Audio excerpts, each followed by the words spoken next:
Оройн төргийн эрхэм үнэт үзэгчтэй ингээд гэрэлтэй цонх нэвтрүүлэг эхэлж байна.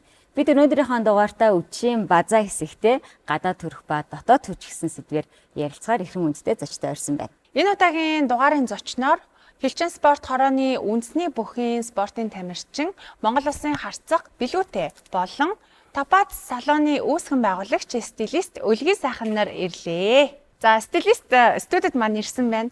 Бид дөрвийн гадаад төрх имиж стилийг хараад юу бодогдчихэ? Хүн чинь өөрөө өгдөлтэй байдаг учраас өсийг баг зэрэг тий нэг хоолнд амт оруулдаг шиг бас ингээд нэмж болно тий. Эсвэл завгараар бас нэмж болно өөрсдөө хүсвэл тий. Тэр хүмүүс өөрөө өөрсдийнхээ заврыг олоод төрсөн байдаг. Тэгээ яг ялчгүй дөрвөн өөр найзтай болж байгаа бас дөрвөн өөр ертөнцийг нэг дараа харж ярилцчихлаа бас айгу талархаж байна. Бүх хүн ер нь өвсөндөө хэр анхаардаг юм болоо? Анхааралгүй яг хөө энэ ч одоо хүний гадаад нэг төрх болохоор манай төрөнөө энэ өсчнээ маань хэлсэн шиг өөрсдийн одоо харан шин өөрсдийнхөө одоо бие махбодтой тааруулсан тэр өнгө төрхөөр л гаргаж байгаа. Би яг нэг хуучин дээр үед хүмүүс ингэж ярьдаг байсан юм аа. Бүх хүн одоо наадамд орохоос өмнө үсээ тайрдгүй ч илүү. Ягаад гэхээр нөгөө үс чи өөрөө энерги давхар агуулдаг учраас эхлээд нөгөө хуучин энерги хаяхын тулд үсээ засуулаад ороо дараа нь үсээ засуулдаг ч юм уу нэг тиймэрхүү яриа хальт зүгээр сонсч ирсэн. Нөгөө нэг шин цалаа ихтгэж байгаа тий. Тэгж мэгсэн хүмүүсийг харахаар ер нь ихэнх нь үсээ хусаад наадмынхаа бэлтгэл гараад тэгээ бас тэр жилээ тэр сайн барилдсан тийм тохиолдлууд байдаг. Тэгэхээр энэ дээр хэр ачаал буйдлах вэ? Ер нь бас байх магадaltaй л гэж. Төсөө ургуулж исэн хүмүүс байдгүй. Гэтэ бүх хүн ингээ орт төстэй бүр гоё юм шиг надад. Тэг мөрөөддөг байна. Бас харин бүр айхтар тийм сахал үсэндээ баригдсан тийм ирж барилж исэн хүмүүсүүд вилоныг харж байгаа. Нэрээ ер нь бид нар бас харж байгаа юм биш үү тий. Гэтэ байвал айгуу гоё юм шиг. Нэг удаа туршаад үзээрэй гооч байна. Яг болохгүй гэж. Сахалаа ургуулсан хүмүүс бол харагдтыг тий. Тэрнээс айхтар тийм бүр ингээд тийм урд төстэй л тий. Ирж байгаагүй баха. Тан дээр бол жишээ нь бүх хүн ирж үйлчлүүлж ирсэн үү? Үйлчлүүлдэг. Тэгээд яг нөгөө цагаан сарын үе биш цагаан сарын гэлтгөө нөгөө нэг сая коронавигийн үеэр нөгөө хүмүүс ингээд өсөө ургуулсан байгаа нь бүр амар гайхалтай харагдчихсэн. Тэгээ би нөгөө тийм монгол эрхтэй хүмүүс ч ямар амар юм Чингисийн баатарлаг юм бэ гэдэг яг тэр үед харж байсан. 100 эрхтэй хүний за бараг л 90 үнэхээр баатарлаг харагдчихсан. Тэгэхээр бас тэр яг магадгүй тэр нөгөө өссөн тэр хүний харцсанд нь амар юм сүр хүч оруулдаг юм шиг санагдсан л да. Тэг яг би зөвхөн хүмүүсийг ингээд зарим нь их хүстэйгээр зарим нь бага хүстэйгээр төсөөлөхөөр эрэгтэй хүмүүс бол үнэхээр юм сүр хүчтэй байдаг. Хэнийг сая орж ирээд чи артлынхаа усыг ургуулж үзээрэй гэх. Тэ харахаар ингээд нөгөө юм маш зөөлөн харцтай харагдаж байгаа хгүй. Тэгэхээр яг би ингээд угаасаа энэ сүрлэг хүн жоохон зөөлөн харцтай юм чи өснө урах юм бол ингээд бас жоохон харцаараа бас нэмэдтэй амар юм харагддаг биш үү те гэж бодохгүй те. Монголчууд өөрсдөө амар сүртэй харцтай хүмүүс шүү дээ те. Яг ингээд орж ирсэн цагаас хойш ингээд та нарыг ингээд харцыг харангуут тэр нүүн хүмүүсийн доторх тэр харцсан ингээд хүүхэн хараанууд нь тэр хүмүүсийг ингээд тодорхойлцсон хоолойны өнгөнд тодорхойлцсон байдаг те. Тэрэн дээр нэг өснө ингээд зөвөн болох юм бүр амар хүч өгнө гэх юм уу те. Нэг хоолыг илүү амттай гоё болгоно гэх амар юм хүчтэй болдог. Тэгээд нөгөө нэг яг зогсон завгар болон стил өсний засалт нь орохороо хүний өсний өнгө нь бас цохороо хүний хүүхэн хараа айгүй юм тодордог гэх юм уу. Тэгэхээр өөртөө итгэлтэй байх гэдэг шүү дээ. Хүүхэн хараа гэдэг чинь нөгөө хамгийн юм мэдрэмжтэй эрхтэй юм байна л да. Гоё сайхан юмуудыг л харж яадаг энэ хөөрхөн тэр гоё гэл те. Өөрөөгөө толонд бас нэг тийм өөр төрхөөр хараад үзвэл бас өмнө бүр тэр хүний тэр зоримог харц сэрэгдэг гэх юм уу. Жохон байхад манай имиж ингээл ер нь хүүхэн хараагаа юм гоё ядлах хэрэгтэй мэгтэй юм. Би тэр үед хүүхдээс хүүхэн хараа гэхээр ойлгохгүй шүү дээ те.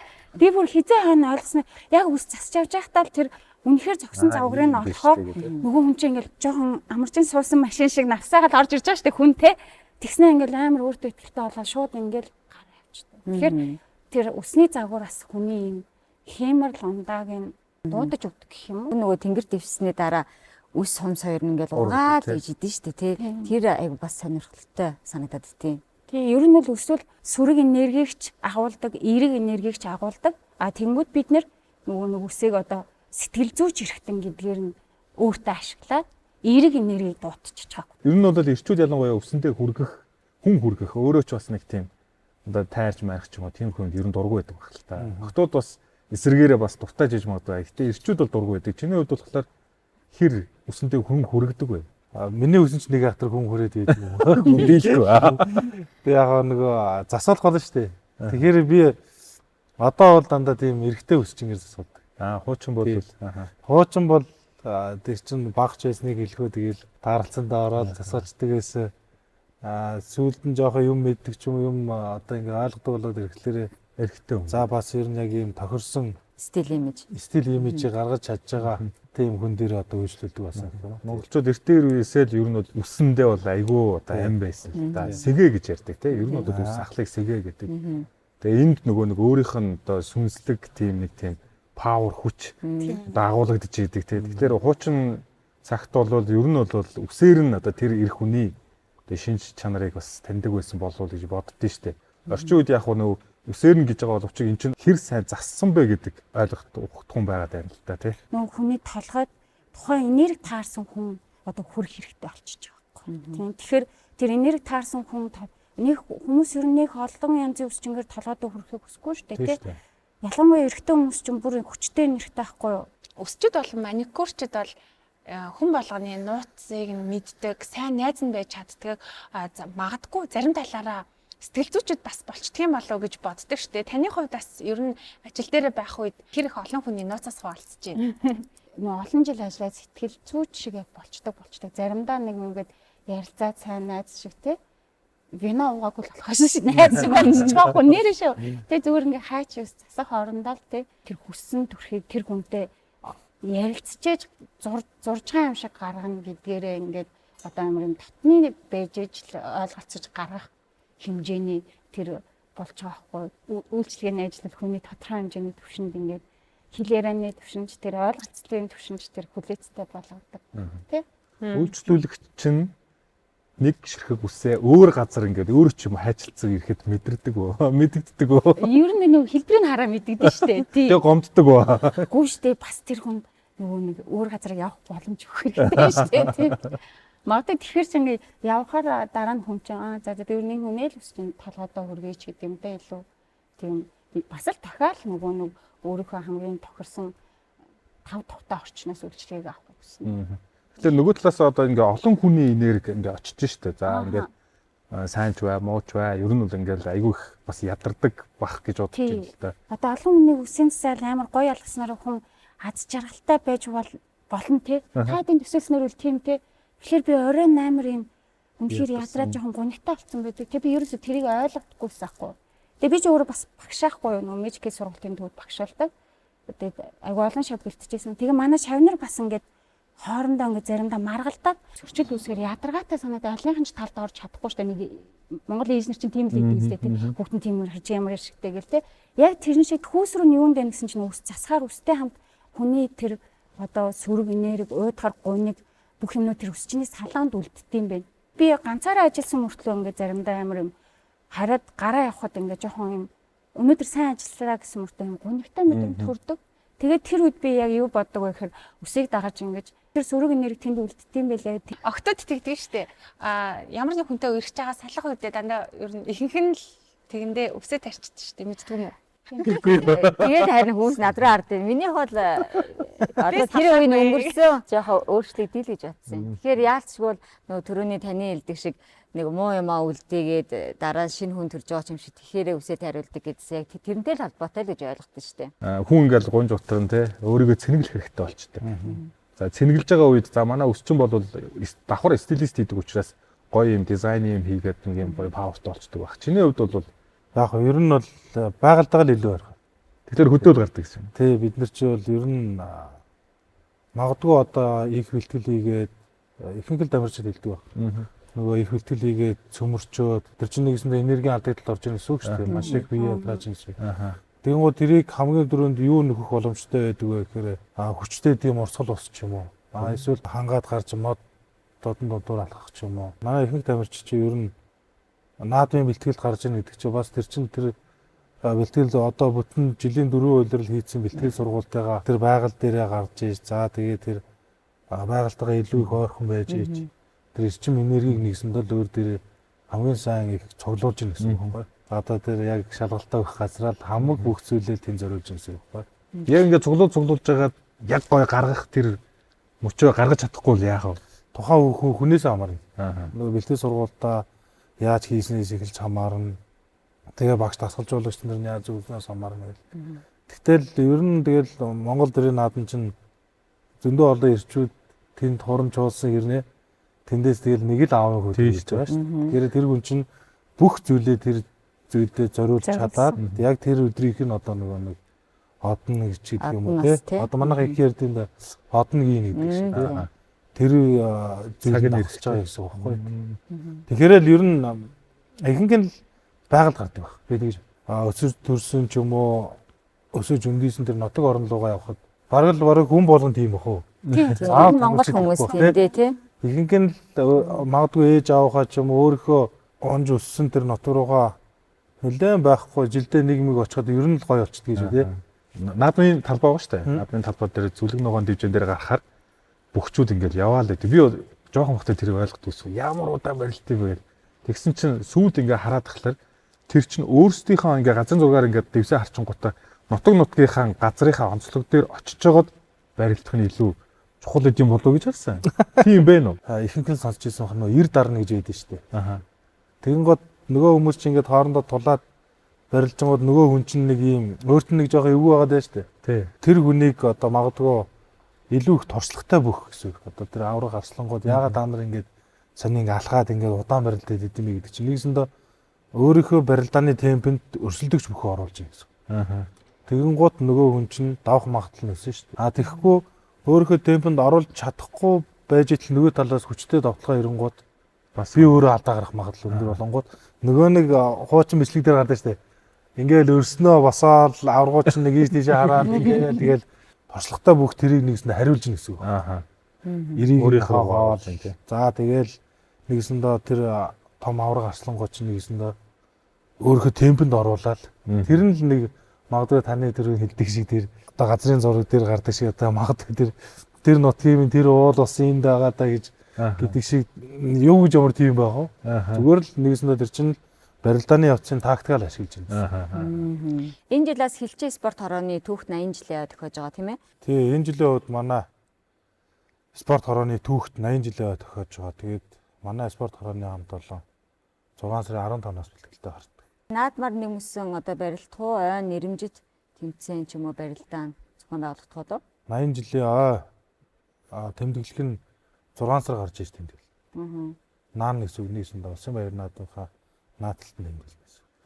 Зөв. Спортын тамирчид бол мэдээж яг ингээ гаднаа тэгээ гоё биеийн хүчний тэгээ гадна талаасаа ингээд гоё ингээ боди ч харагддаг ч юм уу ер нь бол хүчтэй л харагддаг л да. Гэтэ тэр чинь бас дотроо нөгөө дотоод бас нэг хүч гэж байгаад байгаа шүү дээ. Сэтгэл зүй тий. Тэгэхээр манай Монгол бөхчүүд маань сэтгэл зүйчтэй ажилддаг л бах тий мэдээж.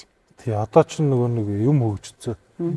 Тэгээ манай их спортын тамирчид, үндэсний үеийн тамирчид тэгээд сүүлийн үеийн одоо энэ олимп дэлхийд барилдахын тулд яалч хүс сэтгэл зүйчтэй ажиллахгүй болохгүй болчиход байгаа. Тэгэнгუთ ч манай анжаа хил зүг байдаг гэсэн шүү дээ.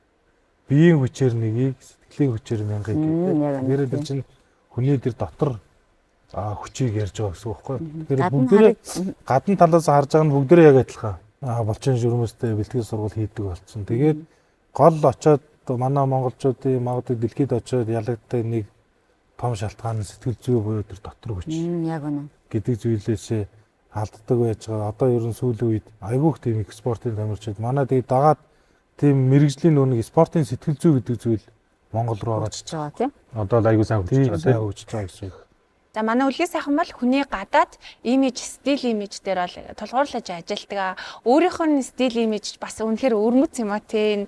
Флат тэгээд энэ өсний засалт, гутал бүгд нэг хөөрхөн хүүхэлтэй шиг харагдаад тахна да. Үлгий шиг үү.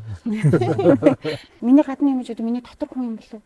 Дотор хавны гадна гаргадаг ч юм уу тий. Ер нь яг стилээрээ дамжуулж. Тий стилээрээ тий. Одоо тэнгуүч бид нэг үг хэлэхгүй байсан ч гэсэн нөгөө нэг дотор байгаа ертөнцийн гадна гарчаар үг хэлэхгүй байсан ч үйлдэл хийхгүй байсан ч бас нэг тийм хүмүүс хандахтааж тэр харилцахтааж тэр өөр байх тий. Би болохоор тэр дотор байгаа юмыг л гадна гаргаж үс засгал дуртай тий. Багш хүний хувьд ч гэсэн сурагч нарынхаа тэр дотор байгаа жоохон хор шарын хөдөлгөөн гадна гаргаад ташуурдаг. Тийм үү тий. Жоохон тийм тал руу байна тий. Хувцал яг угаасаа дээр үед бол биеийг халахлах ч юм уу эсвэл дулаан байлгах үүднээс өмсдөг зүүдэг байсан. Сүүлийн үед бол айгу яг дотор хүнээ илэрхийлж байгаа тэр илэрхийлэмж болтлоо хөгжсөн байгаа шүү дээ одоо. За тэгвэл нэвтрүүлгийнхаа энэ хэсэгт бүгдээрээ хөтлөгч Янжаагийнхаа бэлдсэн өндөр өсгөтийн тухай мэдээллийг хүлээн авч сонсоод эргээд ярианд орцгоё. Дахин орой минь төргийн үзэгчтэй гэрэлтэй занх өөрийгөө бүтээх хэсгээрээ үргэлжлэн хурж байна. Өнөөдөр стилист Зүйси бит хоёр маань та бүхэндээ зориулаад эмэгтэйчүүдийн хамгийн их одоо өмсөх дуртай гангараа олсон өндөр өсгөтийн тухай ярилцсан. Мэдээж яг зарим эмэгтэйчүүд маань өмсөх дуртай, зарим нь өмсөж чаддгүй ч юм уу олон шалтгаанууд байдаг ч гэсэн эмэгтэй хүнд заавал байх ёстой зүйл бол мэдээж өндөр өсгөчүүд. За, сайн уу? Орой минь төргий. Орой минь дахин үргэе. Үзэгчтэйгээ бас дахин олж байгаа таата байна. За тэгэхээр өнөөдөр бол өсгийтэй гутал гэхээс илүү энэ бол эмэгтэйчүүдийн зэвсэг маш нууц төлхөөр байгаа. Тэгэхээр маш гоё сэдвийн талаар өсгийтэй гутал өмсч чаддгүй бүсгүүчүүдэд хойлоод бас гоё зөвлөгөөнүүд бас өгье те давхар. Өсгийтэй гутал өмсгөөр мэдээж эмэгтэйлийн энерги нь гоё өндөр харагдаж байна. За тэгэхээр эмэгтэйчүүд бид одоо за миний хувьд бол жишээ нь би өндөр өсгөөт яг өмсөх дуртай ч гэсэн өмсөж чаддгүй төрлийн хүн байгаа байхгүй. Яагаад гэхээр одоо жижигхэн хөлтэй ч юм уу те эсвэл одоо ном одоо ихтэй ч гэдэм үү тэр шалтгаануудаас бодлоод өдөр тутамдаа бас тэр болгоо өмсөж чаддгүй. Тэгэхээр өсгийтэй гутлыг хэрхэн зөв сонгох тухай хоёлаа яриагаа эхлэв тийм ээ. Тэгээ. Тэгээд өсгийтэй гутал ярихынхаа өмнө бас жижигхэн мэдээлэл өгөх юм бол өсгийтэй гутал маань одоо 1400 онд анх эрэгтэйчүүдэд зориулагдаж үүссэн илүү өндөр болох. Гэхдээ яг ноён язгууртай эрэгтэйчүүд өмсдөг байж байгаад 1953 оноос энэ бол эмэгтэйчүүдийн яг гол зэвсэг тийм ээ. Тэгэхээр одоо ингээд хоёул ярьж л та би өмсөж чаддгүй гээд манай одоо нийт эмэгтэйчүүдийн 33% нь ердөө өдөр тутамд өсгийтэй гутлыг өмсдөг. Үлдсэн хувь маань яг хөл өвдөд байна. Альсвал өөртөө тохирохыг өмсөж чаддгүй ч гэдэг юм уу. Хөлд арай эвтэйхэн гээд намхан гутал сонгодог ч юм уу. Эдгээр шалтгаануудаар өсгийтэй гутал өмсдөггүй. Бүр сонирхолтой тоо баримт ордох юм бол 37% нь өөрт эвтэйхэн гутлаа зөв сонгож чаддаг. Тэгээд үлдсэн бүсгүүчүүд маань бол магадгүй гүрээдэг тийм ээ гоё харагдахын тулд гэсэн шалтгаанууд байдаг. Өсгийний өндрөөс эхлэх хэрэгтэй. Тэгэхээр хоёлаа пүүз ч юм уу намхан гутал өмсдөг эмэгтэйчүүд маань шууд 10 см л орж болохгүй. Баг багаар дасгаж тэгээд өсгийнхаа өндрийг өндөр болгох юм бол илүү хүлт эвтэйхэн тэгээд явхад нь ч гэсэн эвтэйхэн байна гэсэн. Тэгэхээр одоо яг огт өсгийтэй гутал өмсдөггүй ч юм уу хаа нэг тий арга хэмжээнд өмсдөг бүсгүүчүүдтэй бол та 3-5 см-ийн өндөр өсгөөдөөс эхлээрэй гэж хэлмээрээ. За ингээ 3-5 см-та түүртэхгүй явдаг болсон тохиолдолд 10-аас 12 см гээд өсгөх ийм зарчмыг нэгдүгээрт баримтлах хэрэгтэй. Хоёрдугаарт өгөх зөвлөгөө маань гэвэл өсгий гэдэг нэг хэлбэр нь маш чухал байдаг. За одоо хоёулаа энэ өсгийтэй гуталнуудаас ярих юм бол энэ хамгийн доор харагдаж байгаа бүдүүн өсгий болол хамгийн тулгууртай эвтэйхэн байдаг. Тэгэхээр дөнгөж өсгийтэй гутал өмсөж эхлэж байгаа манай охтууд магадгүй эмэгтэйчүүд маань байх юм бол ийм бүдүүн тулгуур сайтай өсгийтэйс шууд эхлээрээ хит газан өсгийтэй нарийнхан өсгийнөөс эхлээд түүнээс хашраад байдаг. Хөл өвдөд байдаг, тухгүй байдаг гэд. Тэгэхээр өсгийний сонголт нэгдүгээрт бүдүүн. За хэрвээ нарийнхан мэдээж классик хуцалтан дээр байдаг юм уу? Өдөр тутамдаа баяр осолдол бүдүүн өсгийтэй болол тийм тохиромжтой биш. Зүгээр casual тийм ээ өдөр тутмын өсгий шүү дээ. За тэгэхээр дараагийн би та бүхэндээ зөвлөх зүйлс бол энэ өсгий тэгшхэн байвал би өөрөө маш өсгийтэй өмсдөг. Энэ бол нөгөө стилист хийхээс илүү өсгийтэй гутал олон жил өмсөж байгаа бас хүний хувьд та нартай зөвлөх юм бол өсгийний хэмжээ юм тэгшхэн байх юм бол илүү тулгууртай хөл твтэйхэн байдаг гэсэн үг. За энэний ялгааг яаж харах вэ гэхээр энэ бол надад байдаг загвар нь дуртай хэрний хамгийн хөл дэвгөө төвл. Одоо ингээ харьцуулаад харах юм бол өсгий нэг нь тотогшоогоо нэг нь тэгшхэн байгаа зэрэг өсгийний хэсгээсээ тэгэхээр энэ илүү хөлт эвгүй болж өгдөг. Гэхдээ бас учиртай. Хоёлаа одоо ингээд саяных бол өндөр байлаа шүү дээ. Өдөр тутамдаа төрөний зөвлөд байгаа 3-5 см-ийн энэ бол ихэвчлэн ийм богинохон өсгийтэй болол тэгшхэн байхаас илүү хэм тотогшоогоо нумарсан хэлбэртэй байдаг. Гэхдээ өсгийн өндөр биш учраас энэ бол хүлт эвтэйхэн гэсэн үг. Хоёр дахь жоо зөвлөгөө өсгийн дээрээ маш анхаарах юм байна. За 3 дугаарт гэх юм бол яг энэ загвар шиг юм хойноо битүү өсгийний хэлбэр биш одоо юм угалдаг загвар дөнгөж өмсөж байгаа хүмд жоохон тухгүй сугчаад байгаа юм шиг тэгээ хөлн нөгөө өсгийтэй гутлын дотроо холхиноод 5-6 мэдрэмжийг төрүүлдэг. Тэгэхээр та эхний ээлжиндээ болол хөлөндөө дасагтлаа энэ загвараас татгалзаад бүтэн өсгийчтэй загварыг би санал болгоно. За дараагийн загвар платформ. Тийм. За дараагийнх юм бол төрөө орхичиж уучлаарай. Нөгөө ийм эндүү ултай загварууд бас хөлд маш өвтэй юм байдаг. Гэхдээ илүү энэ маань классик хэв шинжийг бол агуулахгүй өдөр тутамдаа зүгээр. За тэгэхээр энэ эндүү уулан дээр хоёулаа анхаарах юм бол нөгөө хит паргуур биш. Энэ маань ингээ харах юм бол ийм нарийн хэлбэртэй байгаад ийм жөмбөгөр бэж иж таныг илүү классик бохор харагдуулахгүй гэсэн үг. За энд нэг айгүй хэцүү харагдана. Бүр хадаас шиг өсгийтэй сандал байна. Энэ болохоор хадаасан загвартай. Энэ Румыны Hardot брендийн төвлөе. За өмсгөлүүд нь бол маш гоё. Хадаасан өсгий байсан ч маш өвтэйхэн. Гэхдээ энэ бол надад жоохон хүнддэг зүйл нь өсгийний өндөр нь 12. 10 см-тай хадаас өсгий байвал би нөгөө өндөр өсгийд өмсдөг учраас огт төрдөггүй маш өвтэйхэн тулгуурна гэсэн. За яагаад 12 дээр явж чадахгүй вэ гэхээр манай эмэгтэйчүүдээс биеийнхаа өндөр тохируулах хэрэгтэй. За 160-аас доош сантиметрийн өндөртөө бүсгүйчүүд, жижиг бүсгүйчүүд маань бол хамгийн өндөртөө 10 см хангалттай. Түүнээс дээшээгээ жижиг бүсгүйчүүд нөө хөлн жижигхэн байдаг шүү дээ. Тэгэхээр нөгөө ном нь таардаггүй хит ингэж ээтэйгээд явхад түүхтэй өвдөг ноглораад байдаг гэсэн. Харин 165-аас дээш бүр 170-аас дээш бүсгүйчүүд бол 12 см дээр бол төртөх зүйлгүйгээр хөлийн резмарийн хэмжээ өөрийн биеийн өндөртөө таардаг гэсэн үг. За тэгээд яагаад юм газан өсгийтэй байгаа хэрнээ эвтэйхэн байгаад байгаа вэ гэхээр нөгөө аль болох гутлыг сонгохдоо үнэтэй гутал сонгох хэрэгтэй. За яагаад үнэтэй гутал вэ гэхээр үнэтэй гуталнуудын нөгөө ойдол, нум, аль болох өмсөж байгаа бүсгүйчүүдтэй тав тухыг мэдрүүлж идэг. Таны хөлөнд яг гоё ав цав таарч идэг гэсэн үг. Тэгэхээр дээрэс нь материалын хувьд цэвэр айрс байдаг. Өсөд тогтол өмсгөр жоохон нөгөө халууцдаг штэ тийм ээ.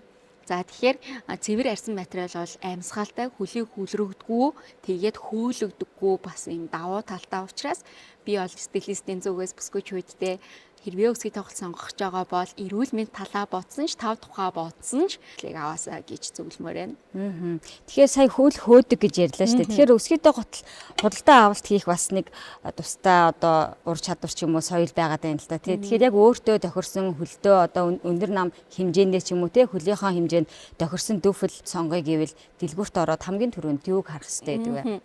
За дэлгүүрт ороод манай бүсгүйчүүдийн хамгийн гаргадаг алдаа шууд сэтгэл хөдлөлтөд автдаг. Ямар ч өсгийтэй гутал өмсөн танд үнэхээр гоё харагдана. Хөлийг урт харагдуулна, илүү зэгзгэр эмгтээлэг харагдана. Тэнгүүд гоё харагдаж байгаагаас шалтгаалаа шууд тэр гутлыг авах гээд байдаг. Гэтэл яг өмсөж үзэхэд хамгийн анхны мэдрэмж хамгийн чухал. Жоохон л барьж ивэл тэр гутал одоо суугаад таны хөлөнд хэвшин гэдэг бол нэлээд урт хугацаа шаардна. Улам нөгөө өсгийтэй гутлан дээр тэгээд улааны уйлралд өмсдөг өсгийтэй гутлан дээр хоорно хамаг бие зэгцрээд ингээд булчин чангардаг учраас эмэгтэйчүүд маань баг зэрэг халууцтай хөлөрдөг хөлх бас хөөдөг гэсэн. Тэгэхээр нөгөө багцсан гутал маань улам хөлийг бариад тав тухгүй холгох эвэрших ийм эрсдлүүдийг үүсгдэг. Тэгэхээр аль болох 0.5 одоо хагас арзмаар гэж ярьдаг ш хагас арзмаар одоо томыг олол авах хэрэгтэй. Том уу багуу гэдэг дээр сонголт хийж чадахгүй болоод идэв чинь нэг нь бариад байгаа ч биш нэг нь томдоод байгаа ш тэр үед бол та заавал баг зэрэг томын сонгоорой гэж хэлмээр байна. Тэгээд өмсөөр за би ингээд өмсөж дэлгүүрт орж гутал авч худалдаа авалт хийхдээ тэгж яагаад гоё өмсөө сурчнаа гэж боддог. Үгүй шүү. Яг анх өмсгөд таны ном таарч гин үү, өндөр таарч гин үү, өсгийний өргөн бүдүү бас хэр эвтэйхэн байна уу. Тэгээд анхлан яг өмсгийч зөвлөмөр байна. За сая өсгийтэй хувьд сонголтоо ихтэй буруу сонголт хийдэг гэж ярьлаа шүү дээ. Тэгэхээр хоёулаа өнөөдөр хувцас загвар ярьж байгаа юм чинь нэг юмсан одоо хувцас загвар дээр стилэн дээр гаргадаг өдөр тутмын алдаануудын тухай бас үзэгчтэй хэлээд өгвөл яаж. За хэд хэдэн алдаанууд байдаг. За хамгийн түгээмэл юм бол нэгдүгээр биеийнхээ хэлбэртэй зөв тохирсон хувцсыг өмсөх нь хамгийн чухал. Одоо яг сүүлийн үед бол 9 цагийн хэлбэр бол хамгийн төгс биеийн галбар гэж үзээд 9 цаг руу тэмүүлэхээр магадгүй лирийн хэлбэртэй энэ плюснээс доошогоо том мөр жижиг байвал мөр дээр акцент өгнө гэдэг онол байдгийн. Илүү том мөртөө эсвэл мөрөн дээр анхаарал татах үйс тийм ээ ийм сэлбэтүүд орсон. Гэтэл магадгүй нөгөө талдаа эмэгтэй маань яг кальпексгээ илүү тодруулахыг хүсэж байгаа. Одоо Ким Кардашиан бол уг нь лирийн биетэй хэрнээ дандаа бариу юм өмсөд энийг улам тодтогоод байдаг шүү дээ тий.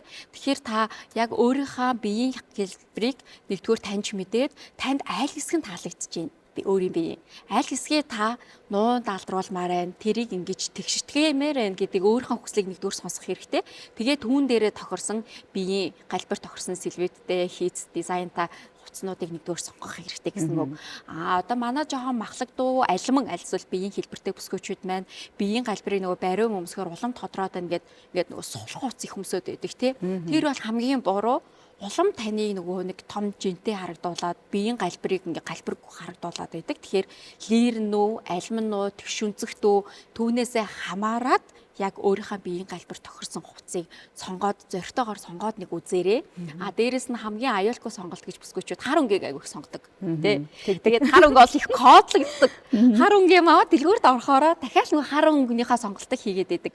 Тэгэхээр хар өнгө мэдээч эмх цэгцтэй илүү туранхаа харагдуулдагч гэсэн та яг биеийнхээ аль хэсгийг илүү тодруулмаар энэ тэр хэсэг дээрээ бүр өнгөөр тоглолт хийх юм бол маш гоё харагддаг гэсэн үг. Тэгээд бас арьсныхаа өнгөтэй тохируулах хэрэгтэй. За хоёрдугаарт гэх юм бол яг өнгө зөв сонгох хэрэгтэй.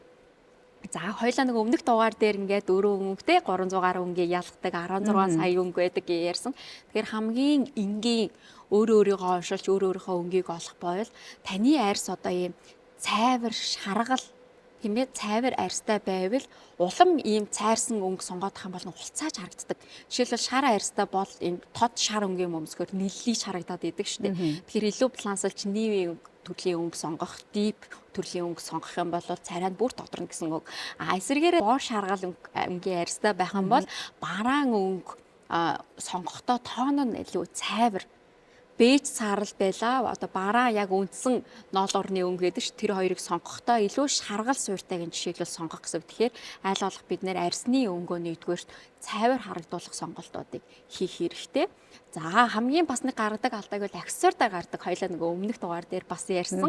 Аксессуарны өнгө хооронд холихгүй байх. Хэрвээ холих байгаа тохиолдолд та тэр чигтээ үнэхээр 100% те стайлинг хийсэн байж холих юм бол илүү танд тонжийг оруулна. Энгийн өдөр тутамдаа хойлох нь эмх замбраагүй тэгээд бас загварлаг бус харагдуулдаг гэсэн үг. За хоёрдугаарт нь бол хэмжээнүүдийг маш гоё балансалж өгөх хэрэгтэй. Хит бүх зүйлс нь том байх юм бол энэ нь бол нүсэр хүнд харагдана, өшчээсэн гэж яриад байдаг шүү хүмүүс маань тэгэж харагдана. Хитрхи бүх зүйлс нь жижиг юм бол өдөр тутамдаа оновчтой хийдэж ямар нэгэн онцгой өдрүүдэд таныг илүү гэрэлтүүлж тодруулахгүй гэсэн үг. Анхаарал тавьдаггүй, хэр хариуцлагатай вэ гэдгийг шууд илтгэж идэг зүйл гэсэн үг. Тэгэхээр одоо өдөр тутамдаа энэ өсгийтийг одоо ийм өсгийтэй төвлөлийг сонгоно. За офис дээр юм уу, үдшилэг дээр ч гэдэм үү. Тэгээ заагалсан байж болох уу? Мэдээж яг хувь хүний сонголт л байх л та. Гэхдээ яг стилистийн үүднээс за энэ төвлөл одоо үчид зориулсан. Энэ бол офис, энэ одоо болзонд ч гэдэм үү те. Тэгэл яг өдөр тутамдаа бол одоо яг энэ загвараас тийм ээ өсгийнөөс шигтгэд болохоор өдөр тутамд бас арай шик болчихж байгаа. Глайм стилээр орчоод тийм ээ. Ганган байхыг эрхэмлдэг бүсгүйчдүүд бол байж болно. Яагаад өдөр тутамдаа хэдүүлээ ганган гоё гялцал байж болохгүй гэж тийм. За өсгийний хувьд ярих юм бол яг энэ өндөр шиг нэг 3-5 см бол танд 5 тухтай. Тэгээд нөгөө офс дээр бас илүү тохиромжтой ажил хэрэгч харагдуулдаг. Илүү классик сонголт гэсэн үг. За харин баяр ёслол юм уу ямар нэгэн арга хэмжээнд явж байгаа тохиолдолд та аль болох энгийн өдөр тутмын хэмжээнээс өндөр 8-10 см-ийг сонгох юм бол илүү таныг гоё эмгтээлэг өндөр тэгээд нөгөө баярын уур амьсгалтай илүү лакшери харагдуулдаг гэсэн үг юм өндөр өсгийт. Харин баяр ёслол арга хэмжээндээр бол түрүүний үзүүлсэн бидний шууд уултай, платформ шууд уултай, тэгээд платформ уултай болон бүдүүн өсгийтэй гутлыг сонгохгүй байвал зүгээр энэ нь одоо таны классик харагдуулдаггүй гэсэн үг. Тэгэхээр нарийнхан эмэгтэй хүний өсгийтэй нөгөө нарийн өсгөнд маш олон зүйл нуугч идэг гэдэг шиг нэг нарийн өсгийн өөрөө цаанаасаа таныг маш эмэгтэйлэг, маш секси, тэгээд маш одоо юу классик хүчрэхэг харагдуулж байдаг гэсэн үг. Тийм. За тэгээд ийм тоноглолоодаас бас энэ бол илүү одоо баярын шинжтэй тий. Өдөр тутам оффст бол энэ тохиромжгүй. Тэгээд нөгөө ил гарсан гутал бол яг бүр формал уулзалт, гэрээ хилцэл хийх тийм ажил хэрэг шаналганд бол тохиромжгүй тайл болох битүү. Тэгээд 3-5 см ийм классик цулгуу. Тэгээд илүү нийвийн өнгөтэй формал өнгөтэй бэж, саарал, магадгүй улаан өрөн байж болно. Тэгээ хар гэсэн өнгөнүүдээс сонголт гэх юм бол тохирно. За тэгээд өсгийтэй гутал бол өмсөж сурахад хамгийн нэгдүгээр зарчим бол өмс бас дахин өмсчиж хөвшин. Тэгээд таныг тэр жигтэй хэр хүчрэхэг вэ, хэр эмгтээлэг, хэр классик тийм ээ, хэр секси вэ гэдэг бүх дүр төрхийг чинь илтгэх маш хамгийн том зэвсэг бол өсгийтэй гутал гэдэг учраас би бүр урайлмаараа нэмэгтэйчүүдээ өсгийтэй гутал өмсөөр алхаа гიშгэ өөртөө итгэл аура энергиэс ахуулаад та маш гайхалтай мэдрэмжүүдийг авах болно шүү. За стилист зүйлсүүдээ маш их баярлалаа. Баярлалаа. Хэрэгтэй мэдээлэл зөвлөгөөг үзэгчид маань бас авсан байхаа гэж найдаж байна. Ингээд өдөр тутамдаа та бүхэн маань өөртөө тохирсон өсгийтэй өмсөж эмэгтэй энерги сэргээгээрэй гэж та нартай уриалж байна. Ингээд гэрэлтэй цанх үргэлжилж байна. За өсгийтийг бол яг би өөрөө нөгөө нэг фэшн мэргэжлээ төгссөн учраас энийг аягүй сайн ойлгоод байна л та. Тэгээд монголчуудын бас нэг юм гоё одоо шинж чанар нь монгол хатагтай одоо хатад өөртөө юм цэмцгэр байдаг шалтгаан бас өндөр өсгийт бас хатуу ултай гутал байсан болов уу гэж боддоо шүү дээ. Одоо бол яг өндөр өсгийтэй хүмүүс харахаараа яг таарсан өндөр өсгийтэйг өмссөн хүмүүс гоё л харагддаг л та. Зэгзгэр гэдэг ч гэнэ үү те. Билгүүтэйгийн хувьд ер нь эмэгтэй хүн кет өмсөө явж байхад илүү гоё ядгүй, өсгийт өмсөө явж байгаа нь илүү гоё ядгүй шууд нэр нөгөө хэлнэ. Өсгийт өмссөн эмэгтэй хүний харахад илүү их тийм нэг юм эмэгтэйлэг чанар нь илүү их давмгаацсан шүү тий. Одоо тэр өөртөө итгэлэн төрд юм болов уу гэж бодоод байдیں۔ Аха тэгснэ над руу гарч яриад байгаа. Кет өмсөө. Би бас энэ дээр нэг судалгаа хийсэн байхгүй юу? Өсгийтэйхээ хэмжээг яаж тааруулах вэ гэд би судалгаа хийхгүй. Тэгсэн чинь нөгөө сүүлд ингээд хүмүүс бидний өдөр тутмын хамгийн их хийдэг дасгал чинь алхалттай. Тэнгүүд биеийн галбар маань алхалтыг дагаад өөрчлөгдөх гээд байдаг. Гэтэл тэрэн дээр өсгий дутагдсан байсан байхгүй юу? Одоо Европ хүмүүсийг бодвол одоо Аз хүмүүс дотроо ч гэсэн ингээд монголчуудын биеийн арай бүтцэн өөр юм лээ. Босоо зогсонгууд энэ хэмжээ, энэ шилбэдний хэмжээ хоёр өөр байсан байхгүй. Тэгсэн чинь монголчууд угаасаа нөгөө морио ингэж нөгөө нэг одоо унаад нөгөө тэрдэг. Яг дутаад байгаа сум өсгийг л одоо олж өмсөх юм бод биеийн галбар яг зөв. Өдөр тутмын алхалтан дээр ч гэсэн тодорхой хэмжээний дээр үед нөгөө хормон гутнууд чинь нэг юм өсгийтэй эсэн штэ тий эрэгтэй хүмүүс ч гэсэн тий тэр нь нөгөө биеийн галбарыг гоё юм нуруу зэгзгэр дээр нь гоё тэгшгэн явах тэрийг бүрдүүлэх юм дүүлээ. Өсгийгээ сонгохын тулд ингээд таад босож зогсож аваад химжээд үзээрэй. Тэгээд тэнд хэр дотчин тэн дээр өсгийгээ нэмээрэй гэж хэлээ. Би тийм намхан байжж ийм өндөр өсгий өмсөх юм бол одоо хоёрын тоошгод явах юм биш үү те. Ямар санаа асуудалтай. Тийм тийм өсгийтэй бас нөө сайн явж чаддгүй мөртлөө ингээд өвдгөө нугалж аваад байдаг. Аюу хэцүү харагддаг хүмүүс биеийн галбар дээр гарч ирж байгаа нь тэр юм лээ. Буруу юм аа гэж. Тийм. Хэдүүл одоо морь унахаа байцаа алхаж байгаа болохоор ч үгснэ зүг гутал өмсөө алхахгүй. Тэ. Үйлчлүүлэгч одоо өөр дөр чи ирлээ. Тэгээ би яаж асуулт надад зохих вэ гэдэг ийм хариултууд асуултууд айгүй хэрэг байх тийм. Зарим хүмүүс ингээд яаж өсөж сулмаар юм гэхээр сайн нөгөө нэг хараа яах вэ гэдэг зөвлөд авсан тий. Тэгэхээр яг надад тэр хүний нэр нь айгүй чухал байдаг. Одоо танилцчихэж би тэр хүний нэрхтээ танилцсан. Тэгээд орд нь айгүй чухал байдаг. Орд нь тэр хүнийг одоо ямар юм характертай тэр характераас одоо ямар зан чанарыг тодруулж ямар зан чанарыг одоо нуух уу тий. Маш дайчин хүмүүсийг одоо би зөөлөн харагдах юм бол магадгүй ажил хэргийн одоо ярилцлага илүү үр дүнтэй байх юм болов тий. Одоо жишээ тэгвэл манай зочин билгүүтэй маань юуны орд илээ? Нийтэд хэлж болох уу? Нөхрөө. Өврийн орд юм байна шүү дээ. За тэгээ өврийн орд тэгвэл ямар усны засалт илүү зохихоор байна? Яна шууд хэлчих юм уу? За өнгөрсөн хэлчихье заяа. Өврийн орд нь харахад амар их замтай жоохон юм яруугаар харагддаг байхгүй sorry. Ер нь ингээд айгүй юм нөгөө юм ихэмсэг дүр төрхтэй ихэмсэг тэгчээд муулж авч шүү билгүүтэй хөө. Тэ зүгээр түлх ярьж штэ. Тэ амар юм сүрлэг юм ер нь ингээд нэг юм ихэмсэг ч юм уу те харагддаг. Яргуур гэхээсээ илүү баатарлаг харагдах нь гоё юм болоо ч гэдэг юм те. Яг өсч үний харах үнцгэл юм л та. Тэгэж засвал гоё те. Тэгмэд өвхрийн ордны хүмүүсүүд юм одоо нөгөө наана тийм сүртэй харагдаж гэсэн цаана яг ингээ харцсан харахад айгу зөөлөн хүмүүс идэг. Тэнгүүд бас ингээ өснө сүртэй хараа бас болоо гоё те. Гахаа цаг болцсон байгаа юм чинь Азагийнхан бэлтгэсэн сурвалжлагыг үзчихэд эргээ студид олзоо. Тэгэхээр энэ удаад юу орсон байгаа лээ? Онцгой байдлын албаны одоо яг нэгэн алпагчийн тухай бэлтгэсэн сурвалжлага байгаа. За бид нар бол гахаа цагаар буюу 21:40-с 23:40-ийн хооронд унтаж амарч байдаг бол за яг энэ цаг үеэр эд ажилтай байдаг нэгэн алпагчийн тухай бэлтгэсэн сурвалжлагыг бүгдээрээ хамтдаа хүлээн авч үзье. Артурны хонхоо дажиг. Гацуурныг сонслоо.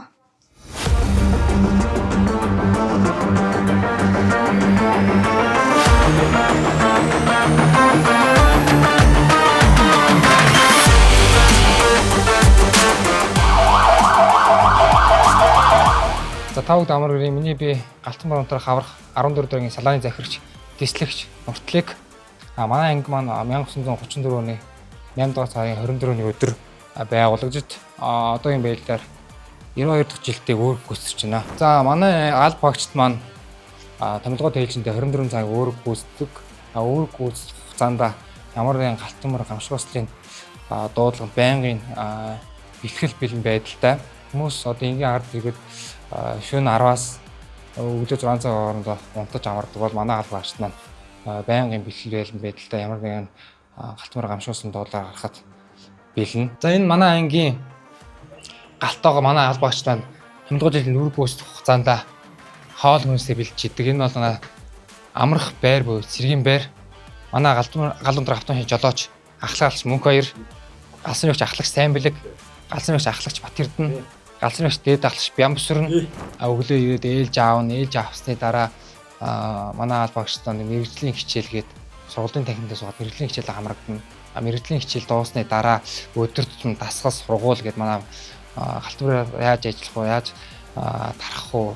Тэрний талаар ерөнхийдөө өдөр тутам дасгал сургуультай хийн. Манай галуун трак хүнсний албаны автомашин маань 1-р тэрбум гээд 4 тонн. Галуун трак хүнсний албаны автомашин 2-р тэрбум 3.5 тонн. Нийт ямар нэгэн дуудлага гарахад 7.5 тонн устдаа очино. 7.5 тонн ус маань ерөнхийдөө хідэн баар даралтаас хамаарат 10-аас 12 минут дотор дуусна. Өндөр байрлал ихтэй, үйлдвэр ихтэй, агуулга ихтэй, том хэмжээний галаар нэмэлтээр аавна, нэмэлтээр очино. Ерөнхийдөө янз янз бас дуудлагаас хамаарат. Автомобиль хонхоо гарч ийн. Гацуурныг сонслоо.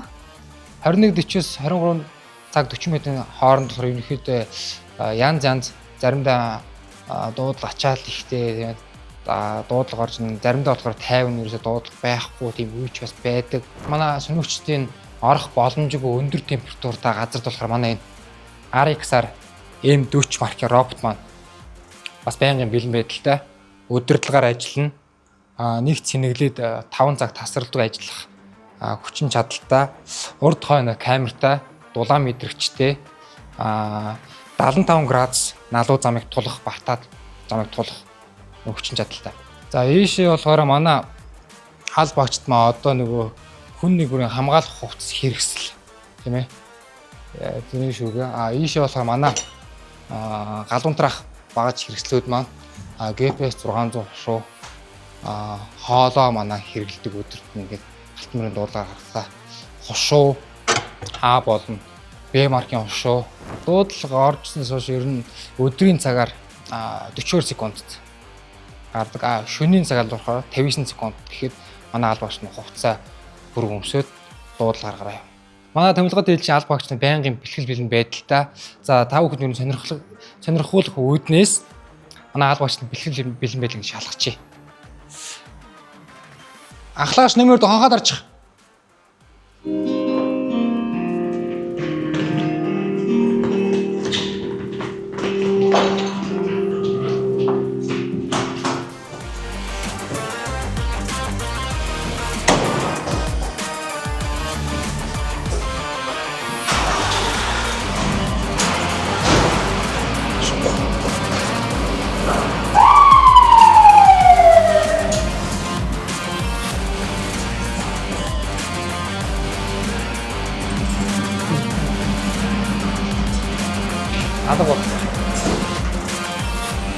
Жанигу.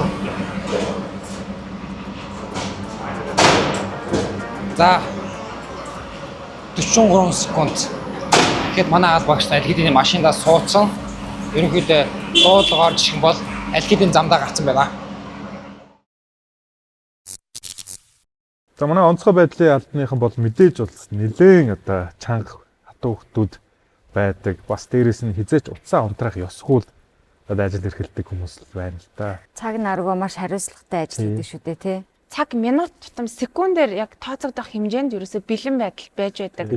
Манай нэг ах байдгийн сэргэлэн ах шууд нэрийг хэлээд баярлалаа ахаа. Биднийг бас аварж байгаа тий. Айгүй их нөгөө галын дайрчлаханд айгүй их явдаг л да. Ишгүрээр буудаг. Монголын хамгийн их ишгүрээр буусан байдаг баха. Энэ одоо оройн цагаар манай харцаг юу хийдэг вэ? Спортын хүн болохоор жоохон эрт унтах хэрэгтэй гэсэн байдгүй юу? Гайгүй байдгүй. Уг нь эртэл унтлаа сайн. Тийм ер нь бол тийм л дээ. Уцмац эсэн шидийн гарцсан болохоор чинь тэгээс Бэлтгэлтэй үеэр бол яг л цагтаа унтах хэрэгтэй бах тий. бэлтгэл ер нь ихээс үе чинь хөсөн унтаа шүү дээ. Нам нам явна шүү дээ тэгэл. Таны хувьд яг олноо хүндлэгдсэн тэр бүх шиг тэгэж дурсагддаг яг тийм бүх болчихын сан гэсэн яг тийм хүсэл зорилго ирмэлзэл ер нь байдгүй. Бүх хүнд байгаа. Ялангуяа тийм бүхий спортоор хичээлж байгаа. Одоо тэр чинь жоохон өсвөрөөсөө эхлээл хичээллээ. Би чинь бол нөө зураг традагийн үе юм байхгүй. Зурагтаар тухай одоо хүүхэд байхдаа харж исэн энэ авраг одоо манай 6 залуу заан гэл те.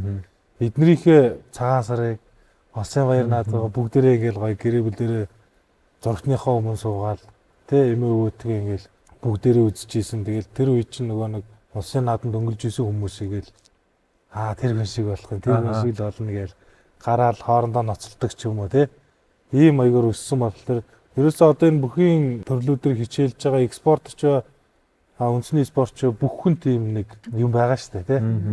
Тэгэхээр ерөөсөө хүн болгонд юм байна. Яг бэлтгэл гарахын өмнө яг эрэгтэй хүн талаасаа одоо их нэртэйгээ ойртохгүй байх ч юм уу нэг тиймэрхүү хориг байдгүй байхгүй одоо чи 21 дэх 100 шүү дээ ямар тэр чи одоо манай хөтлөгч сүлдээ болон хөтлөгч Анна хоёрын маань нууц биш нууц гэдэг хэсэг рүү бид хэд шилжих гээд байгаа юм. Яг бид нарыг бага байхад л одоо кино гарахаар үнсэлцдэг сцен ингээл гарангуут ээж аавнууд дарах ч юм уу эсвэл өөрсдөө ингэдэг байсан.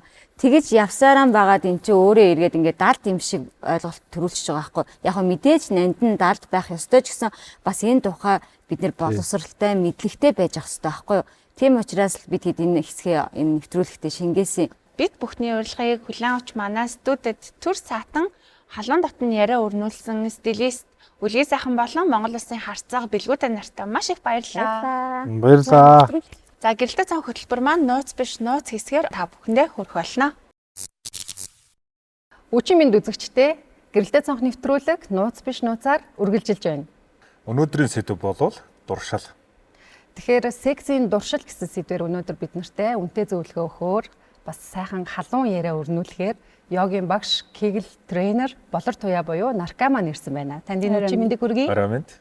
За туршил гэдэг нь олон хэллэгд ерөнхийдөө бэлгийн амьдрал дээр либидо гэж нэрлэдэг. За либидо гэдэг нь бол латин гаралтай хүсэл гэсэн утгатай. За тэгэхээр бид нар одоо бэлгийн амьдрал дээр хүний дур хүсэл сонирхол гэсэн хэллэгээр хиллэгддэг зүйл байна. Бэлгийн туршил гэдэг маань одоо яг бэлгийн амьдралын одоо сексийн харилцааг хүсэх хүслийг хэлж байгаа.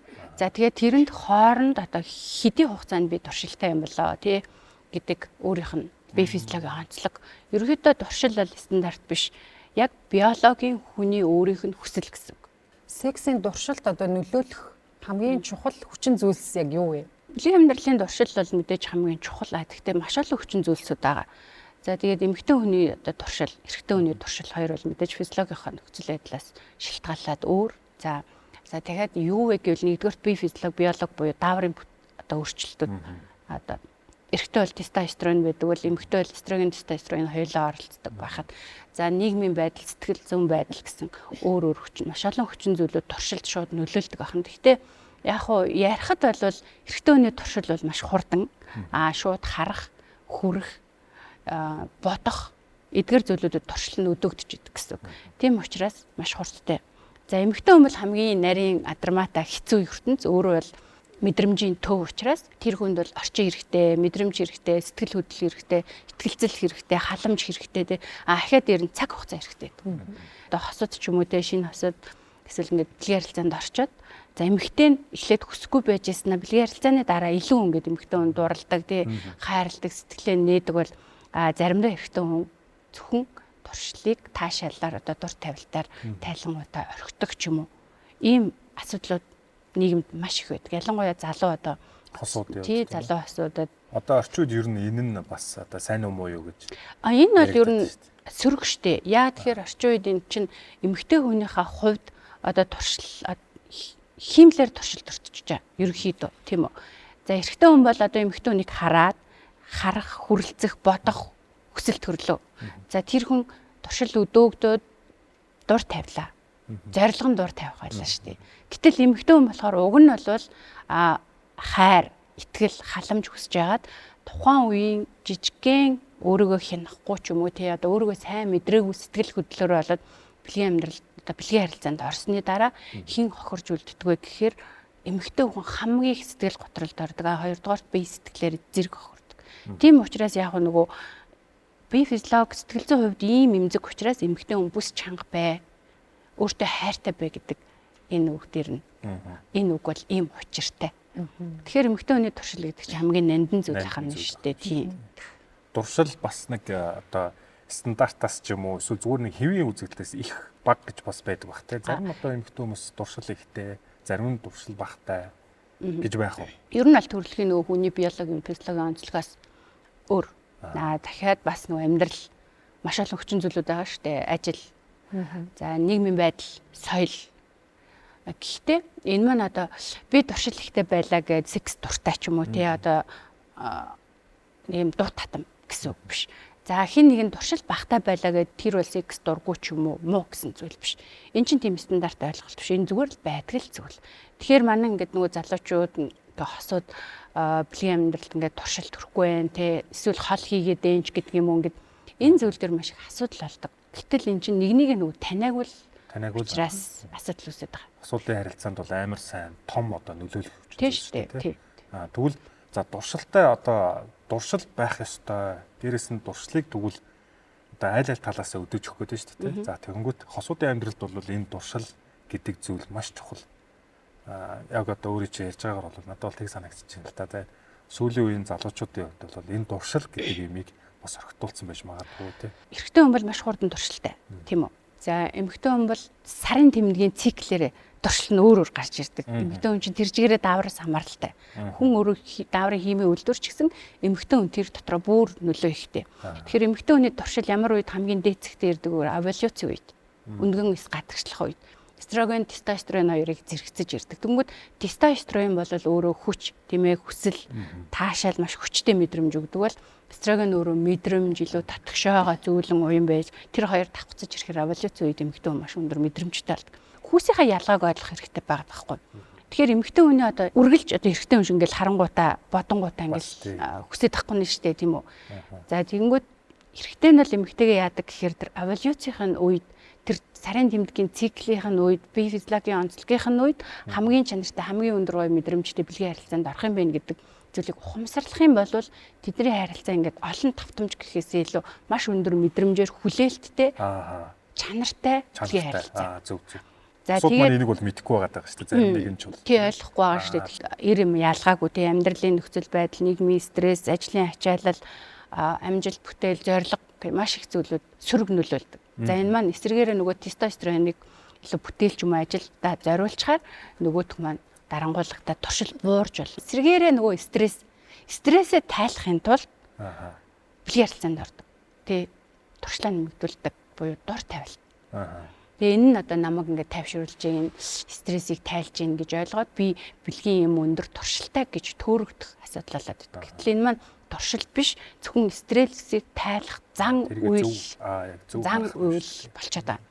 Тэгэхээр туршил гэдэг юу вэ гэвэл таны биеийн биологийн бүр цаанаас өсөж асж байгаа зүйлийг үнэн туршил гэж. Тэгмэд одоо сүүлийн залуучууд туршил буурсан гэхээсээ би ихсэн гэж бодож байгаа. Эсрэгээр яагаад ихсэн бэ гэхээр энэ нийгэм хэтэрхий нээлттэй болсон учраас хиймэл өдөөлт гэдэг зүйл туршлыг өдөөж байгаа. Тэгмэд хиймэл өдөөлт өөрөө юу байдаг вэ гэхээр одоо нэг сошиал контентууд байна, порнограф байна, тэ зураг байна, кинонууд байна. Эдгээр зүйлсүүд ч өөрөө нэг хэтэрхий задгаа байгаад тахаар өдөөлт хурдан авдаг эрэгтэй хүний хувьд маш хурдан туршлаад нэмэгдээд. Тэгээ ирэхээр энэ хурдыг чинь эмэгтэй хүн гүцэхгүй шүү дээ. Гүцэхгүй. Тэгээд айгүйх ялгаа гарч ирээд. Тэгвэл баг одоо тэр өдөөлт нь нөлөөлж байгаа үзэж байгаа контент ч юм уу янз бүрийн бас контролдох хэрэгтэй гэсэн үг байна. Яг үнэ. Одоо л жоохон задгарчаад байгаа шүү дээ. Тэгэхээр чи одоо либидо буюу дуршил нөгөө талд нь хяналт буюу ухамсар. Яг энэ хоёрын цаг дээр баланс байх хэрэгтэй. Тэгээ хэрвээ либидог өөрөө ухамсартайгаар удирдах чадахгүй мөнхийн химэл өдөөлтөнд өртчөөд одоо хажуудахтай ч юм уу найз зөхөндөө ч юм уу эсвэл одоо сингл залуучууд өөрөөгөө би ингээд туршил өндөртэй бэлгийн дор хүсэл ихтэй гэж андуураад байгаа. Нөгөө талаараа бэлгийн донтолт явагдчих. Үр дүн буруу гарах гэдэг тийм. Тий үр дүн нь буруу. Нөгөө эмэгтэйчүүдийн хувьд бас нэг сарын тэмдгийн үед олон одоо хүнд нөхцөл байдлуудтай тулгардаг штэ. Тэр үед одоо бас нөлөөлдөг үү, сэтгэл зүйд нөлөөлдөг үү, эсвэл зөвхөн бие физиологийн одоо асуудал байдаг үү? Сарын тэмдгийн ихнэх яг өндгөнгөөс гадагшлахын өмнөх 7 хоногт бол ерөнхийдөө одоо эмэгтэй хүн үржилт ороход бэлэн болж байгаа байхгүй юу? Амьтны байгалаараа бол. Тийм учраас тэр хүний ингээд нөгөө арьс нь гоё болно, өнөр нь гоё болно, өөрөө цаанаас юм найланхаа болно, байгалийн инстинкт нөхгүй. Бид нар чинь байгалийн амьтан шүү дээ, тий? Одоо үржлийнхаа үед яадаг лээ илүү эрх чинь татагддаг ч юм уу. Тэгэхээр яг эмэгтэй хүний тэр эволюцийн үед эмэгтэй хүн цаанаасаа тийм бол. Дуршил ихтэй байлаа гэд ер нь секст одоо хитрхийх дуртай гэсэн үг мөн үү биш үү ер нь? Одоо энийг бас яг ингэж хольж ойлгоод байгаа байхгүй. Дуршилгүй байна гэдэг чинь дурггүй гэсэн үг биш. Дуршил нь удаа яг бэлгийн амьдралын нөхцөл бүрэлдээд бэлгийн харилцаанд ороход тэр хүн бэлгийн таашаал, мэдрэмжийг одоо хостой яаж өгж байгаа нь тэр мэдрэмжээс нь л харагдана. Тэгэхээр чи энэ чи хоёр ингэж өөр асуудал болчихж байгаа байхгүй. Дуршлыг заавал дур тавих зорилгоор тайлах хэрэггүй гэсэн. Тэгээ ер нь бол одоо ингэж нийгэмд ч юм уу нэг иймэрхүү сэдвээр ярихаар хүмүүс нэг пүү па гэл ингээл амар сүртэй болдсон шүү дээ тий. Тэгэхээр яг яагаад заавал одоо нийгэмд бид нар энийг ингэж зөв зохистой одоо ярих хэвтэй юм тий. Тэрийг яаж зөв зохистой байлгах хэвтэй юм. Үгүй энэ чи хамгийн чухал зүйл шүү дээ. Хосын амьдрал энэ хорооч хосих. За тэгээ дахиад ер нь хүний амьтналаг чанарын одоо амьтны хамгийн эцсийн зорилго нь өөр удмаа үлдээх. За гэтэл бид нар ч өөр удмаа үлдээх гэхээсээ илүү бэлгийн амьдралын таашаал дур тавилт гэдэг зүйлэн дээр ингээд маш их анхаарал өгөөд ач холбогдол өгөө тий. Тэгээд тэр чинь ингээд ийм дур тавилтын зан үйл зөвхөн тэр оргазм буюу тэрэн дээр тэр допамины тэр ялгарлалтан дээр ингээд донтоод таашаалын донтолт гэдэг зүйл дээр яваад гэж байгаа. Гэтэл энэ чинь уг нь өөрөө маш ариун, нандан мэдж хийж сурж боловсрч чадах юм бол удаан хугацаанд хосууд хамгийн өндөр сайхан таашаалыг аваад үр хөвгтөд төрүүлээд ингээд амьдралын гол чанар. Ахаад энэ бэлгийн энерги гэдэг зүйл чинь өөрөө хүний ингээд хамгийн том хөдөлгөгч хүч идэг. Тэгэхээр энэ бэлгийн энергиэр хүн бэлгийн дуршил, бэлгийн хүсэл, дур таашаал өндөртөө нэгэндээ сэтгэл ханамжтай тий бэлгийн амьдрал нь илүү халуун байх юм бол амжилттай явдаг. Ажил нь ч харилцаан ч тий өөртөө итгэлтэй дэлиндинд очил гундаад бүдрээд ончихгүй нэ шүү дээ. Ер нь тэгэхээр одоо нэг хосуудын харилцаанд нэг нь одоо хүсэлтэй, нэг нь хүсэлгүй байх үед одоо тэр дуршлыг яаж юу нэг нийлүүлж зохицуулах хэрэгтэй. Ярилцдаггүй учраас, хүндлэлгүй учраас, хүлээлтгүй учраас зөвхөн за би одоо хүсэж штэ. Нөгөөх нь хүсэхгүй штэ, ядарч штэ. Энд чинь ерөөсөө үл ойлголцлоо. Одоо жишээлбэл эмэгтэй нь баг ихэнхдээ нэг гомдсон ч юм уу, тэмцэн ч юм уу нэг ийм үед одоо эсвэл одоо нөхөр нь ингээд хүсээд идэг те тийм тохиолдол ер нь амьдрал уг нь болоод те энэ үед хэрэгтэй хүн жоохон ухамсараа ажиллах хэрэгтэй гэсэн. Хүлээх ойлгох яг үнэ. Төвчээрэлт гуйх тий одоо нөгөө хандлага үг халамж эмхтөний буцаагаа сэрэж идэг услалт сурах хэрэгтэй. Өөрийгөө тий өөрийгөө гатгшлахаасаа илүү өөртөө ашигтай одоо ашигаар л яриа л да ингээд хэрэгтэй хүний тестостерон дээр амжилт яалт дандаа ашигын төлөө ч юм уу бүтэмжийн төлөө явж байгаа. Өөртөө ашигтай эмэгтэй хүний тэр гоё мэдрэмж нандин тэр мэдрэмжийг хүртэж өөрийгөө одоо баатар гэж мэдэрмээр байгаа л анхаарах хэрэгтэй, халамжлах хэрэгтэй. За өнөө өрөө би их нэртэйгээ юм уу найз охинтойгоо үнэхээр гоё бэлгийн амьдрал, бэлгийн харилцаа үсгийг секс хий гэж бодож байгаа л өглөөнөөс эхлээд халамжлах хэрэгтэй, анхаарах хэрэгтэй тий гоё үг хэлэх хэрэгтэй, бэлэг явуулах хэрэгтэй. Тий, ерөөсөө тийм. Тэгжээж хэрэгтэй хүн өөрийнхөө хамгийн их одоо нөгөө нэг оргил үеийг мэдэрнэ. Тэрнээс яг хэрэгтэй үнгээд дур тавьж явахдаа тавина. Гэтэ харах, сонсох мэдрэмж нь эмхтэй хүнээс авдаг учраас тэр мэдрэмж нь өөрийнх нь дур тавилнаас илүү. Одоо ганц эмхтэйгээ ярахаас илүү эрэгтэй хүн ч гэсэн илүү нөгөө хүндлэл. Тий. Одоо нөгөө ямар ч эр амьтны нэг юм хүндлэл гэдэг зүйл. Тэр хүнийг илүү юм нөгөө өөрийгөө эр хүн гэж мэдрэхтэй. За би бол тэр тестостерон маш өндөр ялгарах тэр процессыг дэмжиж өгч идэг учраас энэ дээр нэг нь халамж, нэг нь хүндлэл, энэ өөрөө нөгөө арга бэлэг болж байгаа хгүй. Хосууд одоо яагаад бас үл ойлголцлоод бүр хит зөрчил болох вэ гэвэл 3 болон түүнээс дээш сард туршил төрөхгүй байх. Тий. Бэлгийн амьдрал, секс хүсэхгүй байх. Энэ өөрөө ингээд асуудал болж эхэлж байгаа. Тийм учраас энэ чинь эрүүл мэндийн, дааврын, сэтгэл зүйн ингээд маш олон хүчин зүйлүүд нөлөөлж байгаа учраас мэрэгжлийн эмч, сэтгэл зүйчдээс шинжилгээ өгөх, биеийн ерөнхий байдлаа үзүүлэгч гэдэг юм анхаарах хэрэгтэй гэсэн. Одоо нөгөө ажил, амьдрал, нийгмийн стресс эдгээр ч одоо ингээд дуршилт бас сүргээр нөлөөлөх гэдэг шүү дээ. Тэгэхээр тэгвэл бүр эсэргээрээ дуршилт сайтай байснаар одоо ажил, амьдрал, нийгмийн стрессийг хэрхэн яаж даван туулж болох вэ? Ер нь бол нөгөө чанартай цаг гаргахгүй, чанартай бэлгийн амьдрал чинь энийг бүр эсрэгээр өргөж өгнө. Зүгээр жишээгээр одоо энэ жишээ шүү одоо юу гэдэг. Нийгэм нь өөрөө стресстэй байна гэдэг нь хувийн харилцаанд жоохон докторгүй байгааг илэрхийлэл гэж үзэж болох нь шүү дээ. Нийгэм ч хувь хүний амьдралд шууд нөлөөлж байгаа. Гэхдээ энэ нийгэмд бие яаж авч явах вэ? Өөрийгөө яаж удирдах вэ? Хосын амьдралыг яаж удирдах вэ? Ажил бэмжээ яаж удирдах вэ гэдэг чинь хувь хүний хөгжил. Тэгэхээр энэгээр юу гэж чинь улс их орны сайхан хөгжилд бас хувь хүний тэр дуршил бас нөлөөлж шүү дээ. Бүх юм хоорондоо уялдаа. Угаас нь гадуур нэг юм тоглоом шоглоомор ч гэсэн ярьдаг шүү дээ. Ингээд нэг юм ааштай хүмүүс харахаараа энэ одоо секси юм ааш. Тэгж мэдэн шүү дээ, тий. Гэр бүлийн үйл ойлголцол, стресс эн чин гараад нөгөө өөрсдөө ойлголцож гарахгүй гэр дотроо нөгөө асуудлаа шийдэх болохоор шууд гаргашаа гаргаад цацчихдаг. Тий. Тэгэхээр хосууд аз жаргалтай, эрүүл дотн одоо юм гоё харилцаатай байхад хамгийн чухал зөвлөгөөг та өгнө. Өсвөр үе, за залуу үе, сингл тий. Маш олон ингээд ганц биеэрээ эн чин амьдарч байгаа. За тэгтэл энэ бэлгийн амьдрал гэдэг чинь хүний физиологийн хэрэгцээ. Гэтэл энэ дээр одоо нөгөө нэг тэр физиологийн хэрэгцээг хангаж гэн гээд хиймэл өдөөгчөр өөрийгөө бити ингэж өдөөж те би туршилттай байна, би секси өсөлттэй байна, гарч одоо дур хүслээ хангаж гэдэг юм уу те ямар нэгэн байдлаар бити ингэж гаднаас ингэж хит өдөөгдөж гадагшаа өөрийгөө эрсдэлт бүү оруулаарай. Хоёрдугаар тогтод юу вэ гэхээр эрэгтэй хүн гэдэг чинь тэргүү эмэгтэй хүнийг сайхан юм гоё юм гэж сонирхож идэг. Эмэгтэй хүн болгоныг. Тийм учраас тэн дээр ингээд нэг эрэгтэй хүн зүгээр сонирхоод харахад ч юм уу, уян зөөлөн байдлаараа надад хайртай байж гэдэг юм уу, эсвэл халамжтай байж гэдэг юм уу тэр дор хүсэл сонирхлынх нь одоо босгонд бити бүдрээрээ тий өөрийнхөө одоо туршлыг удирдах сураарай. Тийм учраас тэнд мэдрэмжээ илүү өөртөө хайртай байгаарай гэсэн. Тэгж бас хэлмээр. Яг сексийн дуршил гэсэн зөөр нэг юм хосуудын ч юм уу эсвэл нэг жижигхэн асуудал юм шиг боловч маш том соёл тий. Тэгээ бүр цаашлаад нийгмийнхаа хөгжилд хүртэл нөлөөлөх үгүй юм том өргөн юм сэдв байх нэ. Дан ганц бас одоо бие физиологийн асуудал бас биш. Нөгөө талаасаа дуршил гэдэг юм байж ээж одоо тэр бүрэн цогц утгаараа явах нь шүү дээ. Өмнөх юм дээр болохоор бид нэр оршиллын тухай ярьсан тий. Одоо энэ удаад бол дуршил. За энэ хоёр гүүгээр бүтэн одоо секс гэдэг зүйл байхгүй нэ. Тэр манай үзэгчд бол энийг аюул сайн ялгаж салгаж ойлгох хэрэгтэй байх тий. Тэгэхээр өнөөдөр бас биднэрт үнэтэй зөвлөгөө өгч бас ийм гоё амттай яриа өрнүүлсэн Наркада баярлалаа. Тэгээд дараагийн дугаараар ч гэсэн хамтдаа өшөө илүү гоё сэдвүүдээр уулзах болноо.